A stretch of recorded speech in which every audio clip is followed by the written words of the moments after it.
Hey everyone, welcome back to Let's Play Ogre 64. My name's HeeroJay, and I got nothing really to talk about today. But it's okay, because there's gameplay to talk about today, so you're in luck. As you can see, we're doing some organized screen, and here's the stuff that I did in the organized screen. I made a list since there was so much. Alright, so there were 3 clerics we upgraded to priests. That really helps in the upcoming mission.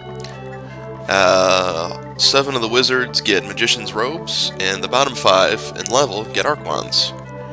The wizard and H-grades group, Zemekis gets a bloodstained robe and that Rise Vig, that thing that we unlocked at the end of the last mission.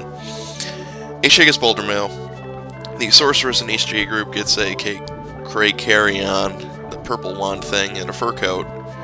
The archers and Leia's group both get bows and scale armor. Leia gets a buckler. And Vad gets the Hyana mask, or whatever, it starts with the H. And then we do items for everybody, so there you go, there's your summary. If you want to double check me there in the video, go right ahead. It may not have happened in order, but that's effectively what happened. So yeah, good times with that. I like it when it's like less than a minute. It makes it so much more smooth. Right, so we have Scene 17, Visitors from the West. And that's going to happen right now.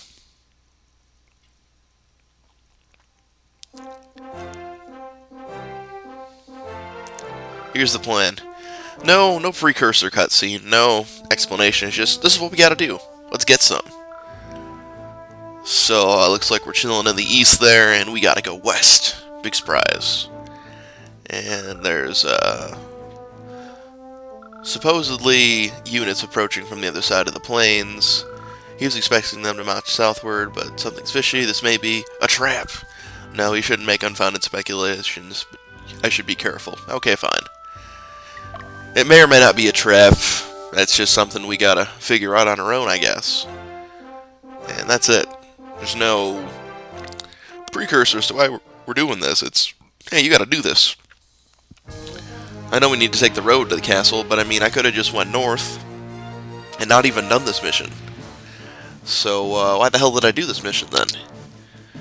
You don't have to do it, why the hell would you do it? It's like, well, number one, kind of running a walkthrough. Might want to show everything along the way, even if it sucks. That's what the skipping of the repetitive battles are for.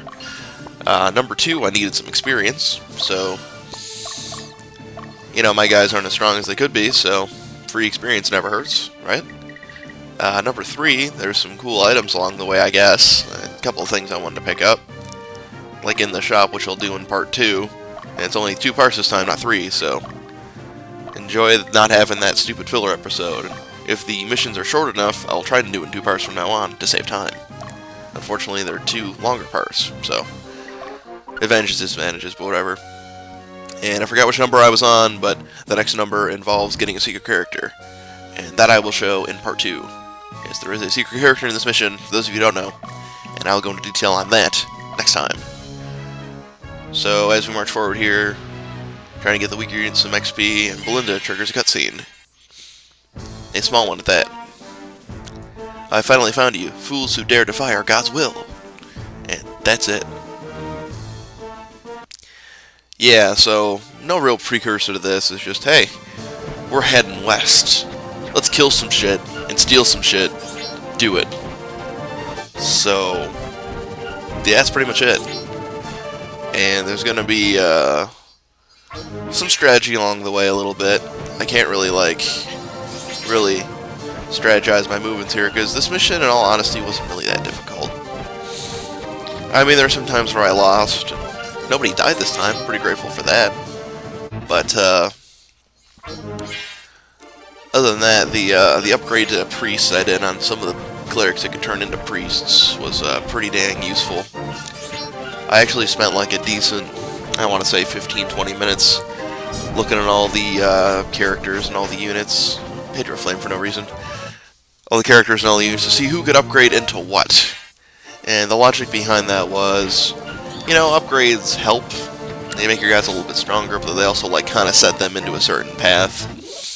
And there's a certain path I kind of want to send people in, which they're not getting into properly.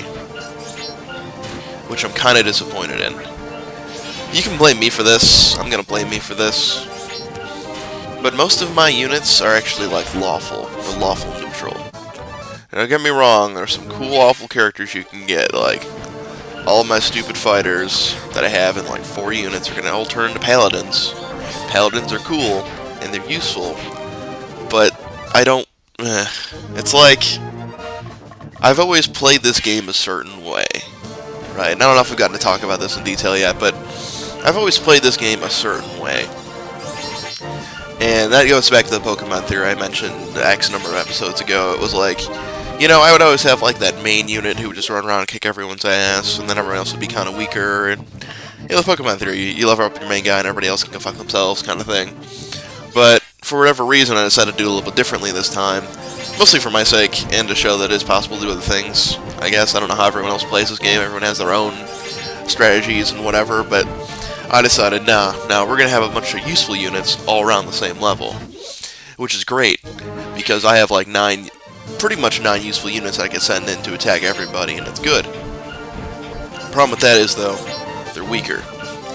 And the problem with that is when a weaker unit kills a stronger unit, and you have the weaker unit, for whatever reason, the game decides that that's a lawful action. Like, at the end of each battle, say you kill somebody, like you'll probably see here. Yeah, you saw the alignment go up for somebody, like the alignment up in blue. That means they're getting more and more lawful each time they kill a stronger unit. Which sucks, because a couple of the units I like using, characters in them, have chaotic characters. Like, I'm big on having wizards, I am. But you can't turn wizards into archmages unless they're chaotic. And all of my wizards are pretty much straight lawful, and that sucks. So there is a couple of ways to try and remedy that, which I'm attempting to do, but it's not exactly a day-to-night conversion as it should be. Like, you can attack units that are sleeping, or you can, you know, completely kill a unit, or attack a unit that's weaker than you, but the problem with that is I'm weaker than everybody else. So I can't really do that last one. So, you know, I'm attempting to ready it, I guess, and I guess you can, like, take a guy out of a unit and just have him fight with, like, I don't know, a bunch of skeletons or ghosts, and eventually the overwhelming majority of evil will turn that one character evil, and so on. And eventually you can turn it around, but I don't really know if that's going to work. So I'm having alignment issues. We're all too good. We need to be more evil. Usually I have the exact problem when I play, the exact opposite problem, I should say. When I just play for the hell of it, it's like, oh, well, we're all too evil, we need to be a little bit more good in order to change class. It's like, no. We're all too good, and my wizards will just be wizards forever, because you need to be chaotic to be an archmage, which blows. I do plan on getting a lich at some point. I'll take the route where you get the Ring of the Dead or 2 if you can find the second one. And, like, with enough stuff you can make that happen, but I don't know if you still need to be, like, chaotic to make that change. I really hope not, but we'll find out, because I really want one, because they're badass. Oh yeah, random battles. So yeah, need to be more chaotic. I don't really know what's going to happen yet, but we'll figure it out one way or another. I think Dick's unit is, like, neutral-ish. Because I know when I made the last wizard that I stuck in a different unit, he was neutral enough to make him into a wizard. So I think if I can, like, use Dick's unit... Which sounds so bad, by the way. I need to use Dick's unit, and... and maybe stick some guys in there, and, like... I don't know, neutral them down, I guess. And then once they're all neutral down, we can, kind of, sort of, hopefully turn more chaotic. So, I kind of just been going on an alignment rant here, but if you've been watching the screen at all, as soon as you cross the northern bridge and the first bridge there on the west, 4 flying units come over and attack the main stronghold.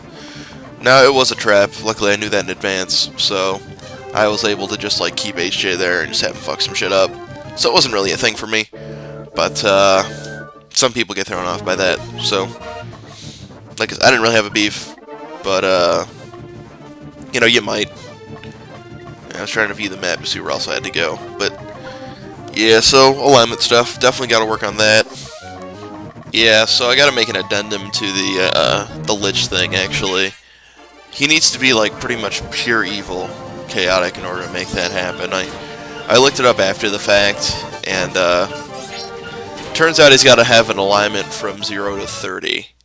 And most of my guys are sitting around 90. So I need to either come up with like a great transformation scheme or cheat really bad. And I don't want to cheat really bad. I feel that it compromises the undermining of our game and my commentary and blah blah blah, whatever. So we'll just find a way to do it manual, I guess. We don't have all the stuff to make a lich right away anyway, but I figure over time I can make that happen, and if it really bugs me enough, I could just not tell you.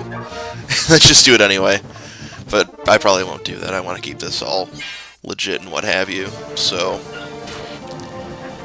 yeah, I gotta work on that alignment. I just don't know why.